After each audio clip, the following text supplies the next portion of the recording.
Assalamu alaikum. How are you? Wa alaikum salam. It's good to have you, Professor Mohieldin. Thank you very much for accepting our invitation. I know September is the worst time to have a conference and invite you for a conference.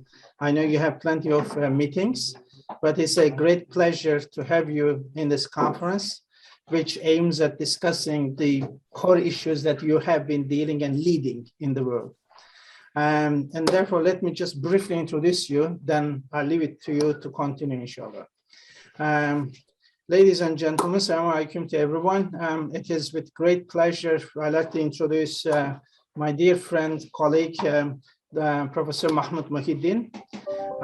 We go back for many years, over 30 years, and he has been very generous, always accepting our invitations to contribute to the conferences that we have been organizing.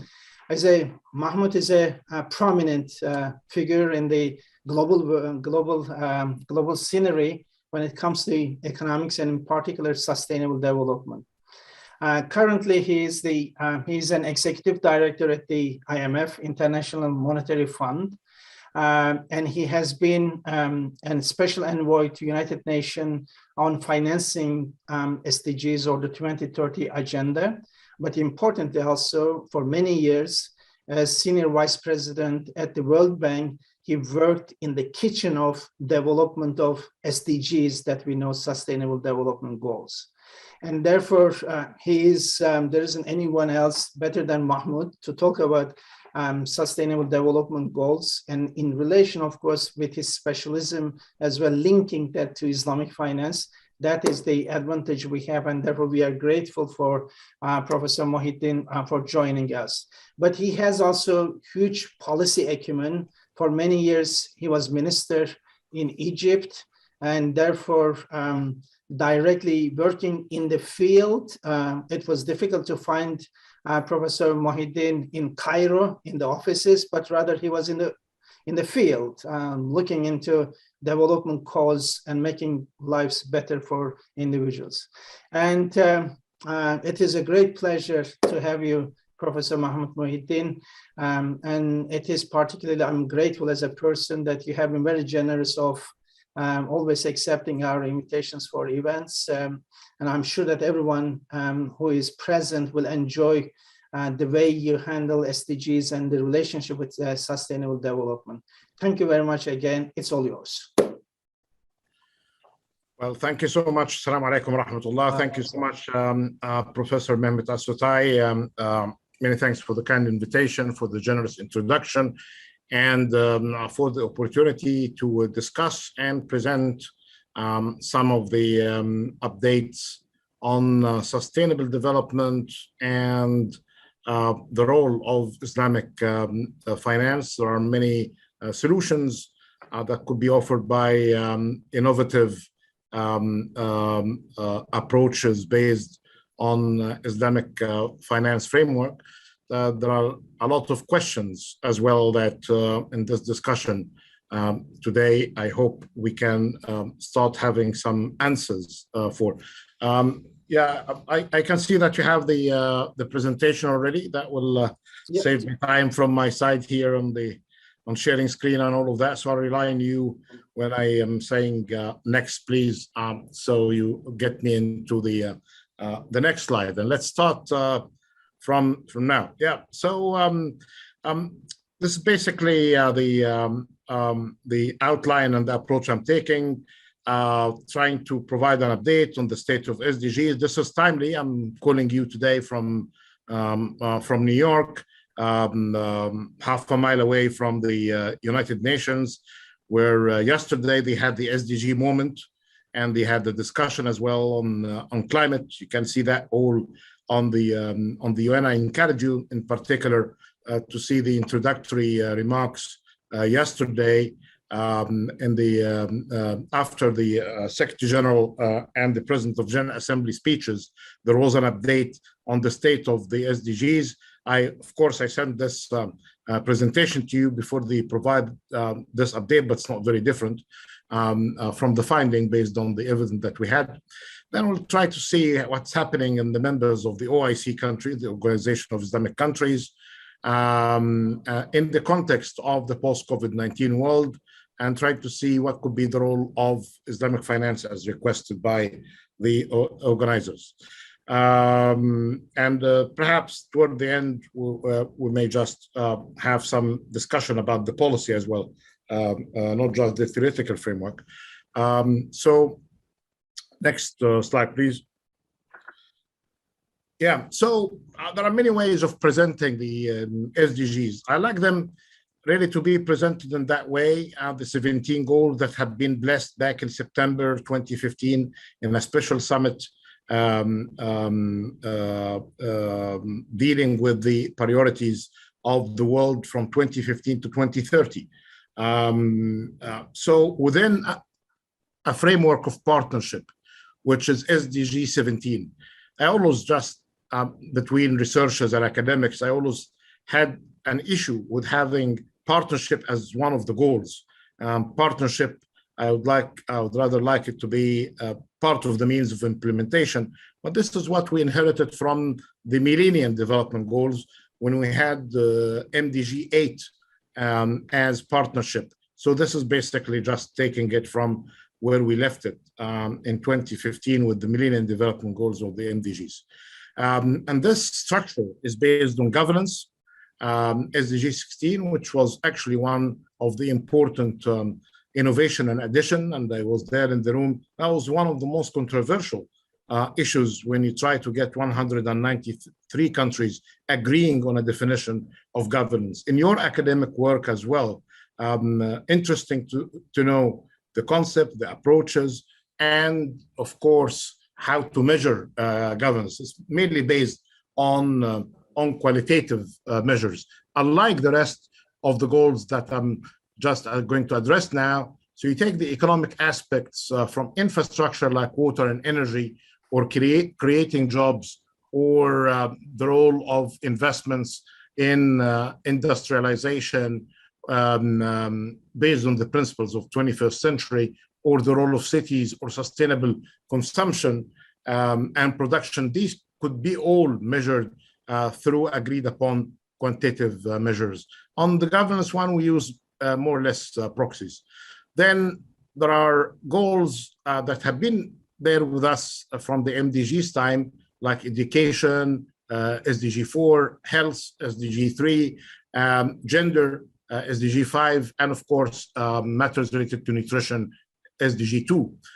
Then what I like to put together is SDG 13, 14, and 15. SDG 13 is the most famous one now, when you see people talking about climate change, the preparation of COP26 in Glasgow, and then you have the biodiversity aspects and the rest of the environmental considerations grouped under SDG 14 and 15. My argument here, if you are doing properly nice job in achieving all of these goals, you'll be doing better in ending extreme poverty, SDG 1, and doing better in the inclusion. That's why I put that at the top of the pyramid, or the top of the structure.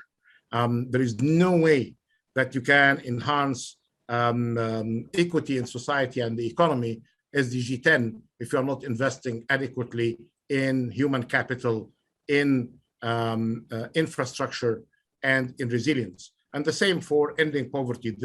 The practice of the East Asian countries, for instance, in dealing with extreme poverty and getting rid of it during the years, the last of them was China, which was announcing last year, ending in 2020, this very interesting year, 2020, they managed to end extreme poverty. How that happened? Through investments that led to growth, and through growth and generation of jobs, they managed to have a better way of dealing with that critical indicator of extreme poverty. So this is basically the kind of narrative that I like to follow when I'm presenting the SDGs. Next, please. So let's see then how the members of the OIC countries, all of the members doing in that regard. And so I was in a meeting with the Islamic Development Bank a couple of weeks ago in Uzbekistan, in Tashkent. And we had a discussion about those couple of slides, this one and the one that follows. If your country is in the green zone, so this means that it's in the top 50 from 1 to 50. And if it is in the bluish color, it's in the zone from 50 to 100. Then you get in the orange one, 100 to 150, and then you get the reddish one, which is 150 to 200. And you can really see only one country, based on this report, the Sustainable Development Report issued by SDSN, and it's available online. You can really see that the majority of the members of the OIC countries are very much in the blue and orange zone. Only one exception in the top 50, and few, unfortunately, in the bottom of the list. That tells you something about the efforts required from now until the end of 2030. This is the first year in the decade of action that's just ending in a couple of months. So the remaining 9 years need really to be an opportunity to catch up what we have been missing.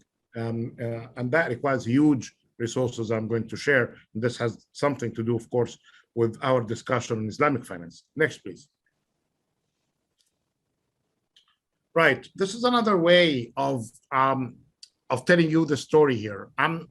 Without growth, always I take growth and growth models as critical requirement, essential, first order condition to achieve sustainable development.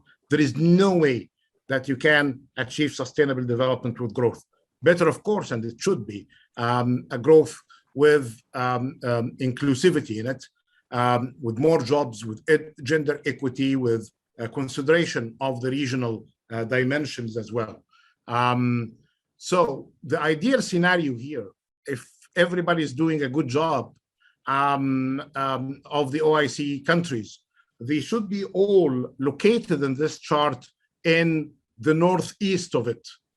But you can see here, I put some countries who are not members of the OIC, like the Nordic countries, have been doing very well in the SDGs. So you can see those top countries.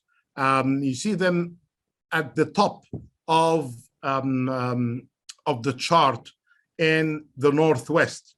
But you see, OIC countries are, if you put the two dimensions of growth and SDGs, if you are doing better in the SDGs, you need to go eastward. If you are doing better in the SDGs, if you are doing better in the growth front, you need to go eastward. If you want to go and follow the same logic in doing better in the SDGs, you need to go upward. So as I said, if you are doing better in both, you need to be in the Northeast. Where are you as a member of the OIC countries? You can see really the concentration more and more in that part in the Southwest. And then based on a recent update from the Islamic Development Bank, you can really see that if you're only focusing on growth, you can really see that GDP growth in the members of the Islamic Development Bank are even showing some sort of discrepancy with the low-income countries doing worse, as you would expect in the growth chart. Lots of work is required again. This is another way of confirming what we are in today and the need for more investments. Next, please. So growth. And of course, these figures are subject to updates. In a few weeks, so the IMF, the World Bank, and other organizations are going to be providing the update and projection for 2021 and 2022. This is based on the latest revisions I had from April. As I said, the revisions are going to be shared in a few weeks. But as it stands, the world is expected to grow by 6%. And I have shown you that the majority of the OIC countries are not really growing beyond that. And you can really see in low-income countries are growing by 3.9%. Middle East and Central Asia, the host of many of the OIC countries, are growing between 3.9% or 4%. You can see some country examples that managed to do well. And some year, even last year, Egypt was doing well by one of the few countries managed to grow by 3.6. But here, this issue of, and you'll be hearing a lot about it, the great divergence. When you see the advanced economies growing by 6% and more, like the US and some of the European countries, China, of course, is going to be growing by 6%. And then you see the developing world, including the OIC countries, are growing by less than that. And because of complications in the availability of the vaccine, this is number one. Issues related to disruption in the supply chain, higher inflation, exposure to debt, problems on attracting investments and exporting better, including in the services sector. You will be seeing this kind of a big concern about the divergence. The developing economies and emerging markets were doing well for a couple of decades because of the conversion. They were growing higher than the advanced economies, so you started to see convergence. But now you are not really seeing this kind of convergence anymore. And actually, one important indicator, I think it was Professor Jeffrey Frankel in a recent article indicating by evidence that trade to GDP had been almost flat since the global financial crisis. So the countries that did well are the countries that managed to attract investment, trading better, especially in exports, and had benefits from knowledge transfer and migration. If you are closing these channels of convergence, you'll see divergence. So what will happen if divergence there are a lot going to happen, and the tensions and the geopolitical risks are going to be higher. So for those who have been saying V-shaped recovery, yes, there is a V-shaped recovery in advanced economies. There is U-shaped recovery in some of the emerging markets. Unfortunately, low-income countries are suffering from what you can consider as L-shaped recovery. So they were growing, and then after COVID-19, they declined significantly, and they stayed flat. I hope the next couple of years is going to be better, but we are not seeing the sign this year of that based on these projections. And then what could be the best chart then telling you the story is very much a K-shaped recovery, with countries growing higher and other countries almost flat, with flat growth at the R. This is the K-shaped. So it's not V, it's not U, it's not L. It is a K-shaped recovery if you want to see the whole world today. More inequality, I'm afraid, more inequality. And with inequality comes tension, comes dissatisfaction, discontent, and with political economy implications. Next, please. And again, just a reminder: where are we on the on growth in OIC countries? If the country is in green, this means it was growing higher than the global average. If it is on the reddish zone, so this means that the country is doing worse than the global average. So last year, 2020, few countries, and I gave one example already, have been in the green. 2021, the year of the recovery, this year, supposedly, you'll see more red than what you require. This means growth in the OIC countries. Yes, there is positive growth, but it's positive, but less than the global average, which is 6%. So take any country, Algeria, for instance, 2.9. Global average is 6. Another country, Iraq, you get that. in the 1 to 2%. Jordan. You get pick any country, and then you get Tajikistan, for instance, 5%. Then you have few countries growing by more than 6%. Maldives, but the Maldives, because they suffered a lot last year, it's a tourism services based economy. They lost 32% of growth last year. This year, 18.9%, of course, very good, but it's not really recovering what they lost last year. Oil and extractive dependent countries lost, like Saudi Arabia, for instance, last year, 4% negative growth. This year is around 3%. So these are just examples, and to show you, again, an aspect of divergence that we don't like to see. How to deal with it? Investment in human capital, in infrastructure, and resilience. How to get the money? This is something else. How to get the resources? This is what we're going to be discussing. Next, please.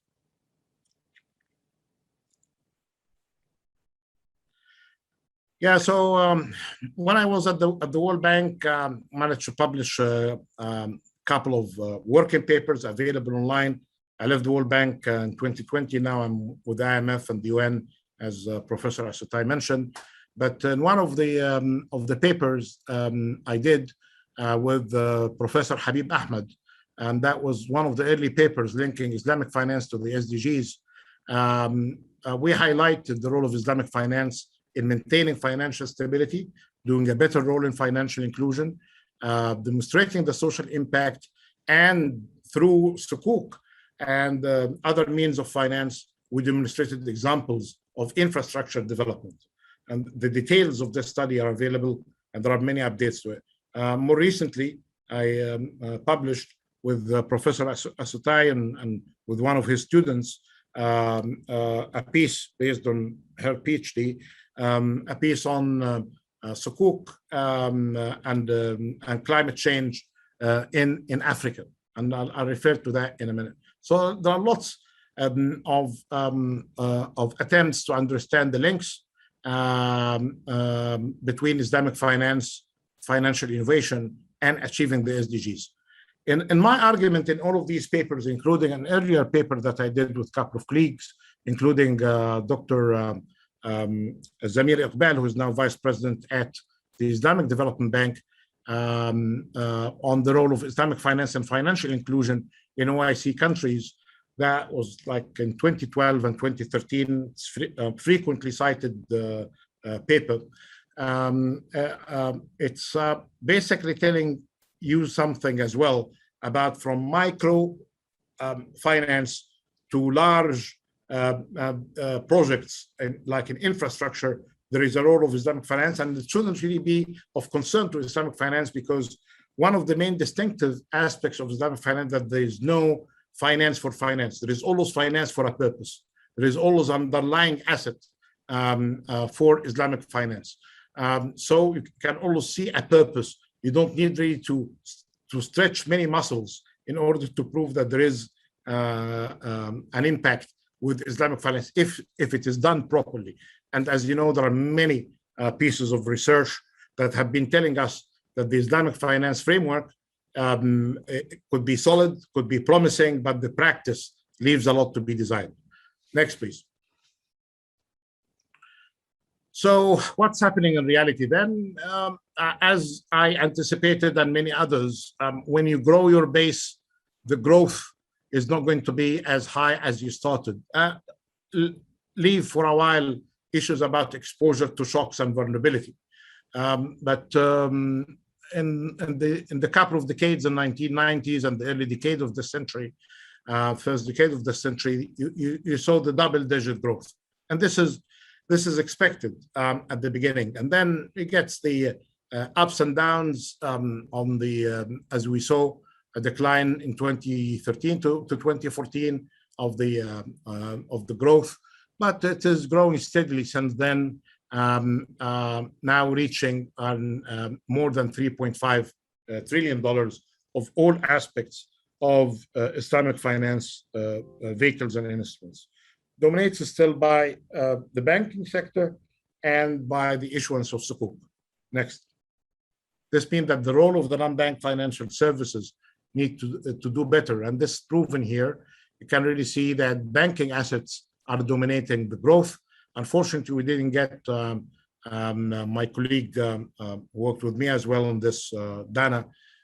We didn't find updates beyond the 2019 reports, but possibly you can provide an update on this classification. But you can really see that banking sector is dominating, Sukuk is growing, Takaful, which is the Islamic insurance, is there, but it's not really that strong.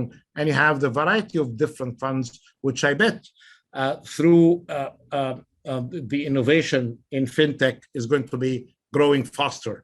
So I think a mix between growth in Sukuk, if they are linked more to infrastructure activities that with demands on doing more in this, especially for the recovery, the smart and green recovery, and funds, these are going to be the sources of growth. Banking, yes, it might be growing, but not really as high as it used to be in the past. Next. Please, yes. Yeah, the Sukuk issuance and who is doing more in this, you can see that few countries are dominating the scene, but we are seeing newcomers to that field, including just a few weeks ago, Egypt, with a new legal framework for Sukuk and many promises of new issuances. You get Saudi Arabia, Malaysia, Turkey, United Arab Emirates, in addition to Bahrain, had been doing a lot in this, but with a smaller market, and then you have the promise of Indonesia. These are the foreign currency Sukuk issuances, and now we've got them in different colors, including the green Sukuk. Next, please. Yeah. So this is another way of showing you what is happening based on some update about the issuance in 21, expected to reach 180, some even 80 billion. Some people even say it's going to be 200. So these are the figures updated until half of the year. So this year could be even higher than last year, which exceeded 160. Next, please. And here you see the variety of issuers, from government issuers to entities, to companies, you get central banks. It's an attractive asset class now, and that's why many countries are considering it with higher growth, and especially in the green version to it. There is, of course, and I showed that before in one of the events organized by Professor Asutai at Durham, that you can have SDG equity-linked Sukuk, and that could be one of the varieties that we need to push more for. Next, please. And here I'm giving you two structures. This is the simple, most beautiful structure because of the simplicity on the issuance. You have an entity with potential receivables. You create a vehicle, and then you issue the Sukuk. Simple, straightforward. If you have a house or a building or a utility that you have a stream of expected revenue for 10 years, 20 years, 30 years, you create the vehicle, you get your lump sum now, and then the proceeds of this entity are going to be paying for the holders of the Sukuk. And as you can see, this example is coming from Luxembourg. Again, they found the value of this structure, so they did it. Next, please. Yeah, and here, when you want really to complicate the whole thing, just to see the architecture, when you see behind the simple structure in the back, if you want really to be a frequent issuer of Sukuk and good manager of it, you can really see this kind of very big temple or structure of technical support, frameworks of regulations, framework of policies, transparency, code standardization, issues related to verification, matters related to measuring the impact from the very origination of the sukuk until the sukuk matures. And here, this is basically a very complicated industry. Actually, it demands more scrutiny and verification than the conventional counterparts. And this is, we took that structure from that study by Asuli, Professor Asutai, and a colleague of mine back in 2018. And the whole study, which is now very timely because it links this structure of sukuk to green finance, to energy and climate. And I think it has as well some big interest in consulting it. Next, please. Another arrival, and this came from discussion with my colleague Dana, worked in the Central Bank of Bahrain, and she sees, like others, the potential of the impact of digitalization and fintech in Islamic finance. Here, actually, for those who are interested to follow the discussion, and I was reading it with full interest during the last 2 weeks. The Economist magazine last issue and the Financial Times big read, they had a couple of articles of great interest about the regulatory frameworks and implications of decentralized finance, the pros and cons of that. This is a very important area, especially for the countries of the OIC. If you want really to, if you are searching for a topic, that could be one of the topics. It's not just because it's trendy and everybody talking about it and the growth side of the story of that industry, but the challenge for us always is not just to stop at criticism. How can we provide solutions? Those SDGs are requiring, the Sustainable Development Goals are requiring huge funds that should come from public sources, private sources, external, domestic.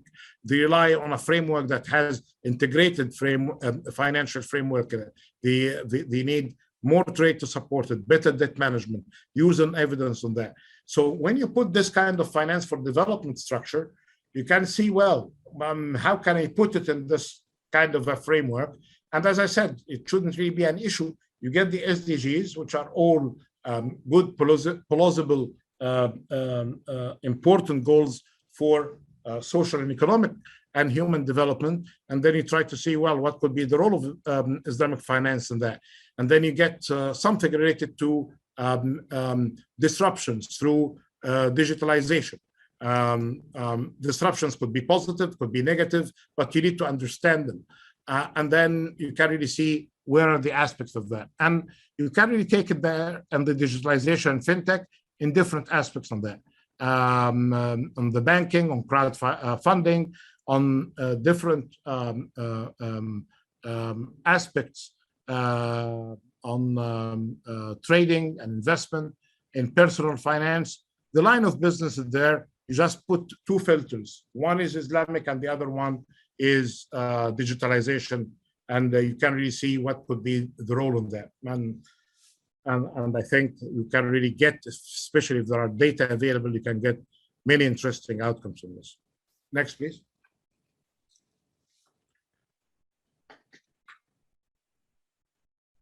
Yeah, and I end with this. I always doubted when there are efforts that end up just with transactions.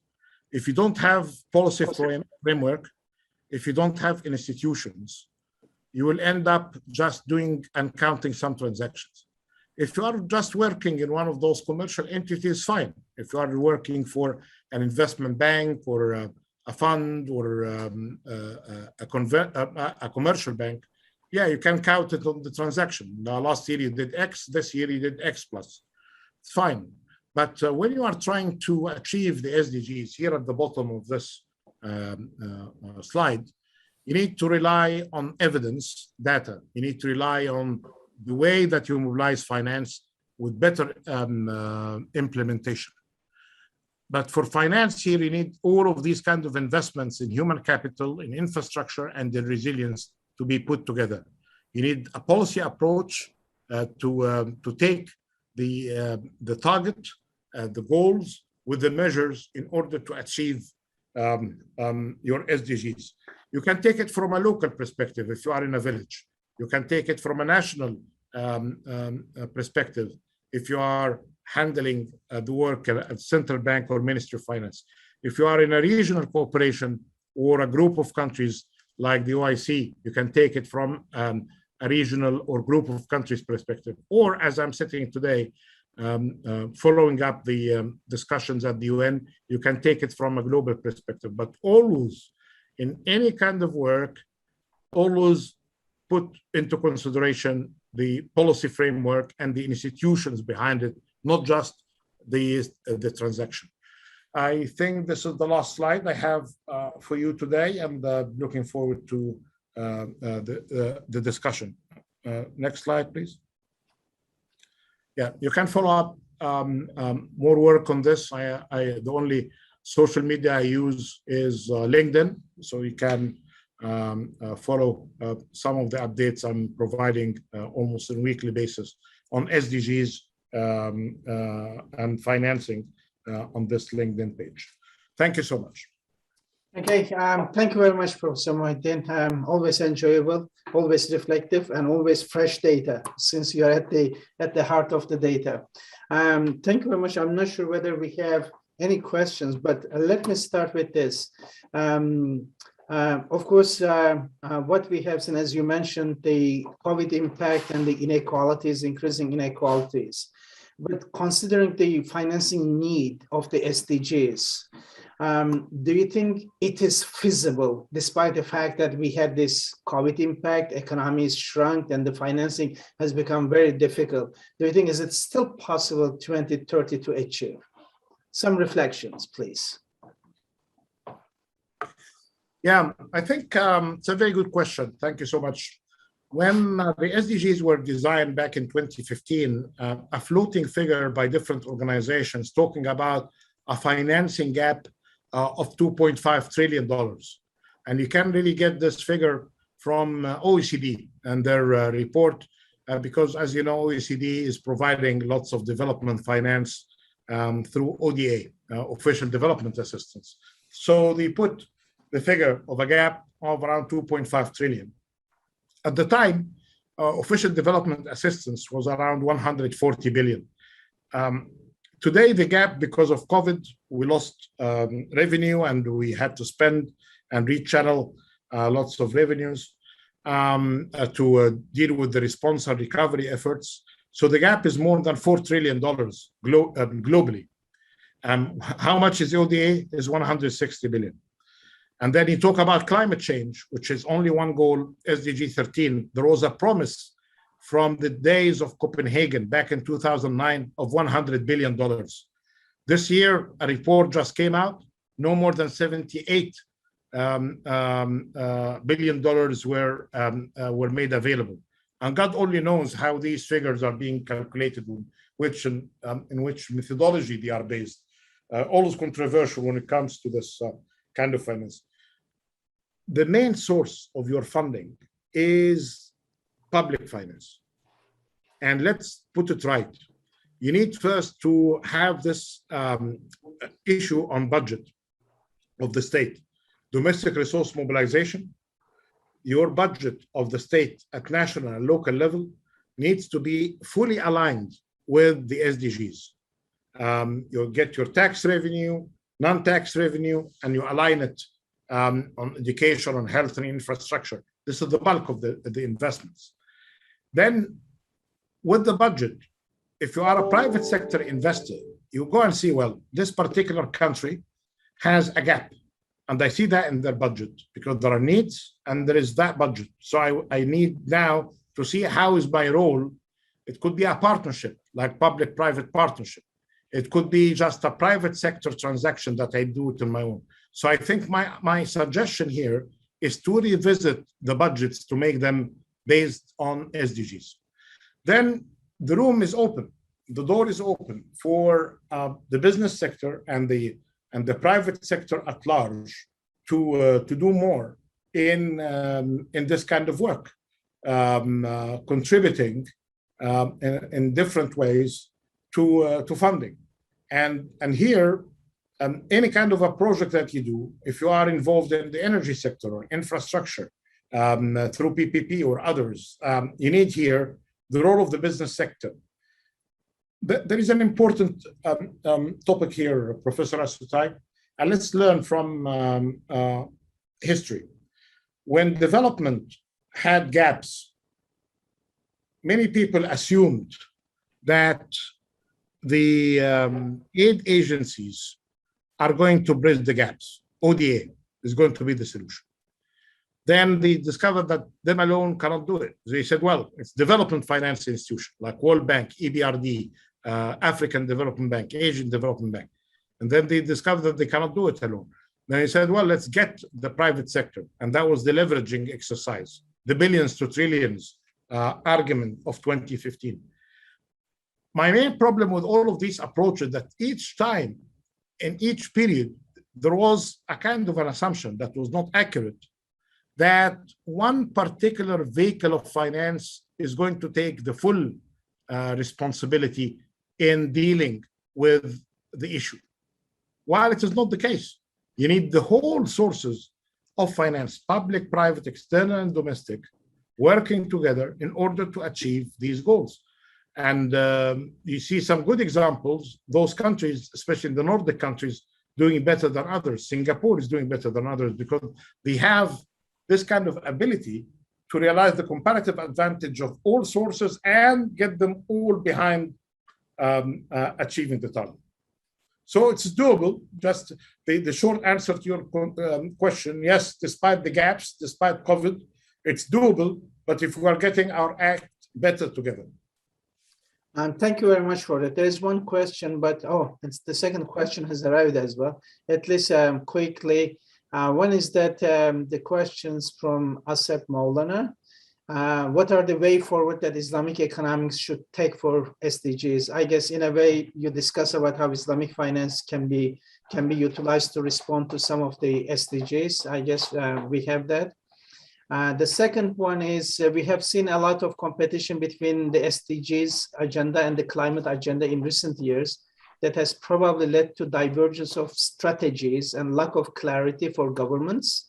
Do you see a convergence of the sustainable finance, responsible finance, and eventually the climate finance agenda, or countries should choose in the post-COVID agenda, especially when you look at Sukuk issuance, for example, and the lack of pipeline of sustainable or Paris-aligned projects? This is from Salim Refaz. Right, let me take the longish question first, yes. Because it's very timely, talking yesterday about the SDGs and then the climate events and preparing for COP26. And I issued a piece as a comment in the Financial Times that was issued, I think, in the FT in April, exactly sharing the same concern. And let me be very simple and straightforward here.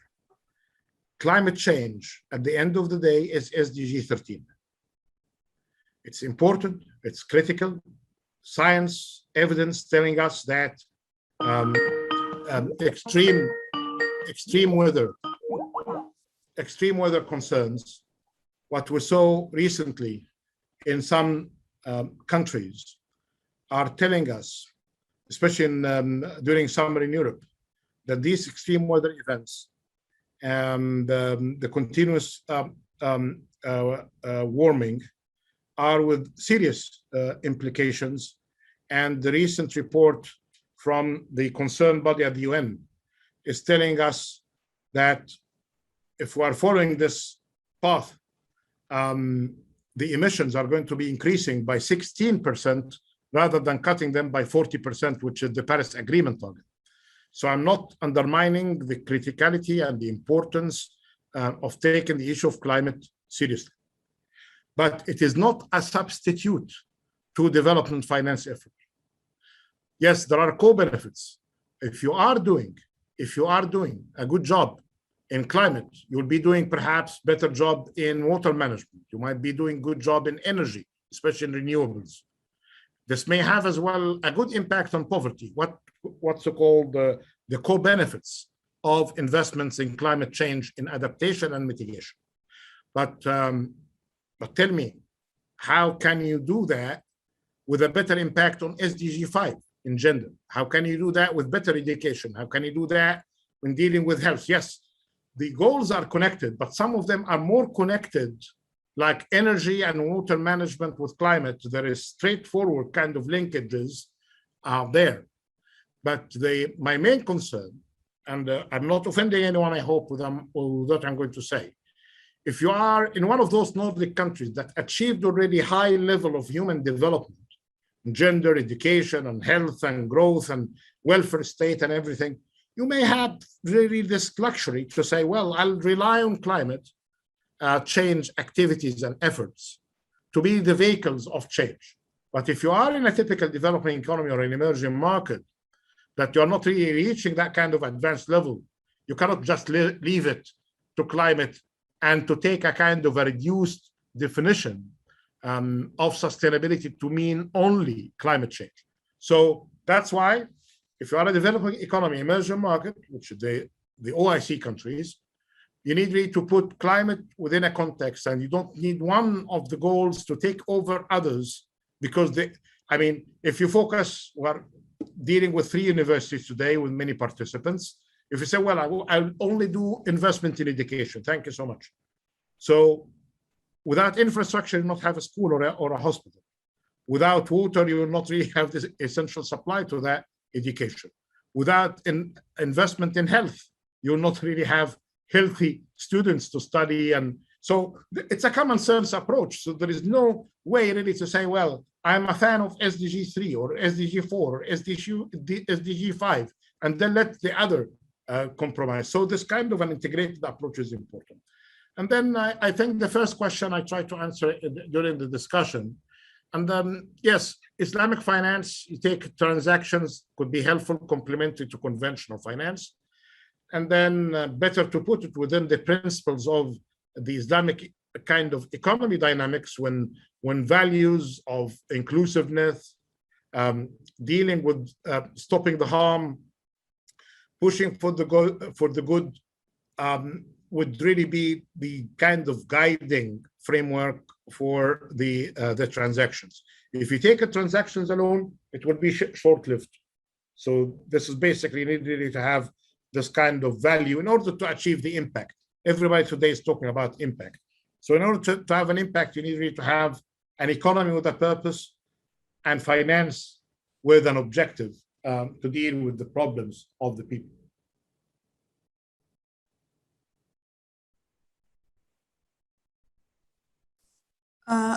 Professor Asuta, your mic is closed.